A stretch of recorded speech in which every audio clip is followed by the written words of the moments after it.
নামাজের সম্পর্কে আজকে আমি একটা কথা বলছি। নামাজের বাইরে 4টি ফরজ থাকে। পরিষ্কার পরিচ্ছন্ন হচ্ছে ইমানের অঙ্গ। এটা থাকে আমার তসবিহ। এই তসবিহটা আমি সুন্দর করে রাখি, যখন নামাজ পড়ি তখন বের করি। পোকা মাকড় মশা বসতে দিই না।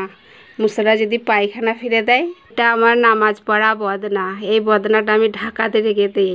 এই বদনার ভেতরে যদি পোকা মাকড় ঢুকে যায়, পরিষ্কার পরিচ্ছন্ন হচ্ছে ইমানের অঙ্গ। আমার নামাজ পড়া মোছলা, এই মোছলাটা সুন্দর করে রাখি, পোকা মাকড় বসতে দিই না।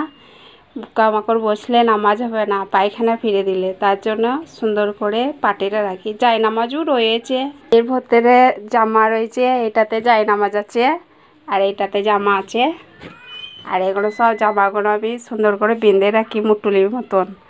আগেকার মানুষরা মুটুলি করে রাখতো, কেননা পোকা মাকড় মশা যদি জামার মধ্যে যদি পায়খানা ফেলে দেয়, ওই জামায় নামাজ হবে না। তার জন্য সুন্দর করে রাখতে হয়। পরিষ্কার পরিচ্ছন্ন হচ্ছে ইমানের অঙ্গ। নামাজের বাইরেই 4টি ফরজ থাকে।